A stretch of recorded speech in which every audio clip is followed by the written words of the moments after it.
Meron siyang 32 panalo, 32 knockout. Wala ni isang kalaban ang umabot sa huling kampana laban sa kanya. Maraming naniwala na malapit ng durugin ni Wilfredo Gomez si Salvador Sanchez. Ang nangyari ay isa sa pinakamagandang pagpapakita sa kasaysayan ng boxing. Si Wilfredo Gomez ng Puerto Rico ay hindi lang basta kampeon. Isa siyang pambihirang atleta. 32 laban, 32 knockout. Lahat ng nakalaban niya ay napabagsak niya. Hindi dahil sa puntos, hindi dahil sa husay sa laban. Hindi, knockout talaga.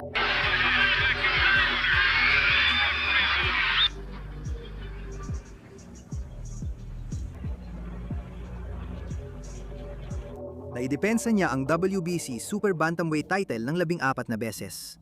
Walang hamon ang nakaligtas. Ang kanyang lakas ay sobrang ganap, sobrang nakakatakot. Kaya nung umakyat siya sa ring laban kay Sanchez, ang tanong ay hindi kung mananalo siya. Ang tanong ay, gaano katagal tatagal si Sanchez? Sanchez.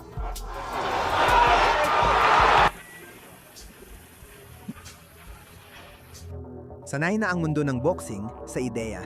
Si Gomez ay isang tagawasak. At hindi natatalo ang mga tagawasak. Si Salvador Sanchez ay kampeon na sa mundo sa featherweight ng CMB.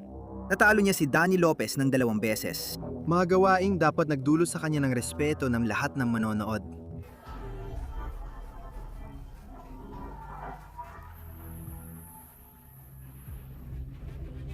Pinapabora ng mga media si Gomez.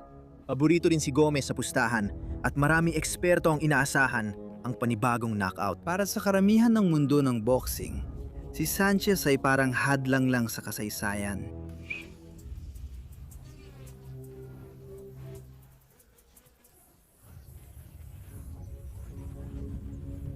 Hindi lang kampeon si Sanchez. Isa siyang technical na boksingero. At noong ika-21 ng Agosto, 1981 sa Las Vegas, malapit na niyang ipakita ito sa buong mundo. Pagdating ng gabi, halatang hindi ito ordinaryong laban. Dumagsa ang mga tagahanga mula Puerto Rico para kay Wilfredo Gomez. Dumating ang mga tagahanga mula Mexico para panuorin si Salvador Sanchez. Ang musika, ingay at tensyon sa Caesars Palace ay parang digmaan, hindi lang laban ng boxing. Pambansa.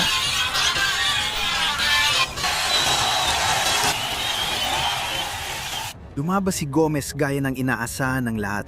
Agresibo at makapangyarihan. Palagi hinahanap ang suntok, nakatapos na ng 32 laban bago pa ang isang ito. Pero kalmado pa rin si Sanchez. Gumagalaw siya, nagmamasid, at naghihintay ng pagkakataon.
Nagpakawala si Sanchez ng isang malakas na kanang suntok sa pang-a na hindi nakita ni Gomez na paparating. Hindi inaasahan, sa unang round agad na pabagsak ni Sanchez si Gomez.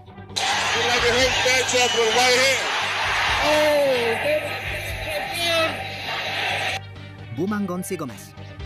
Pero may nagbago na. Ang tagawasakay siya na ngayong winasak. Tumatsada si Sanchez at halos bumigay si Gomez bago matapos ang unang round.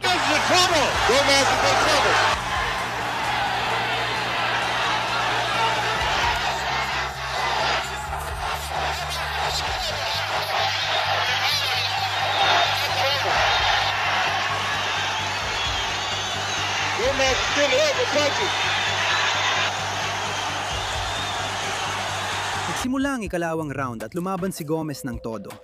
Sinusubukang bawiin ang kontrol.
Ang ikatlong round ay mas dikit dahil hindi basta-basta susuko si Gomez nang hindi lumalaban.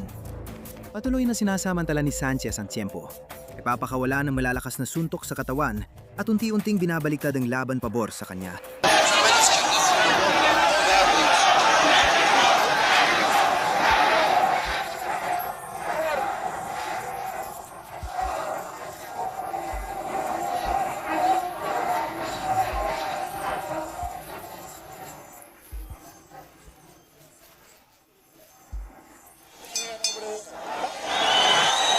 Paulit-ulit na iniiwasan ni Sanchez ang malalakas na suntok ni Gomez at tinatamaan niya ng malinis at eksaktong suntok. Pagsapit ng mga gitnang round, parehong mata ni Gomez ay halatang may pinsala.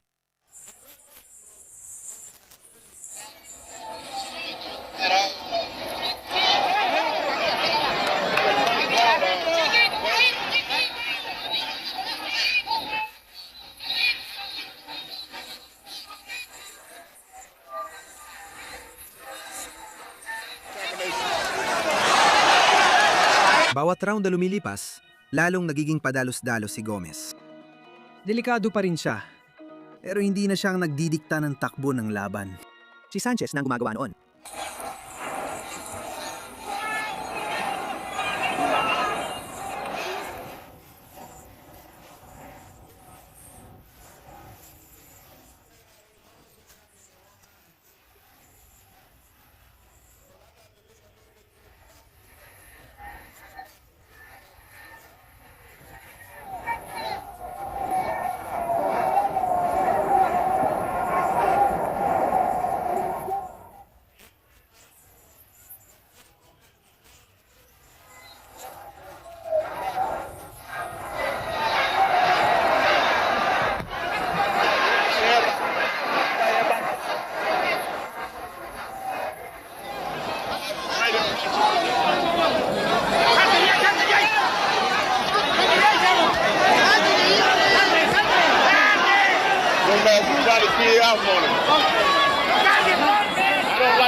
Ang kinatatakotang boksingero ay winasak sa harap ng lahat.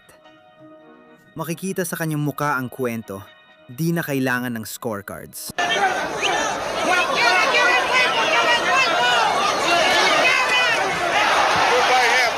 Over to Gomez chest. Gomez almost appears to have got plenty of vision with that right eye. That's right. Right. Good punches by Gomez. Get off that rope.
Mahirap na si Gomez, pero umaasa pa rin na isang malakas na suntok ang magpapabago ng lahat. Pero sinukol siya ni Sanchez at pinakawala ng isang huling bagyo ng mga kombinasyon hanggang sa bumigay ang mga binti ni Gomez at napilitang makialam ang referee.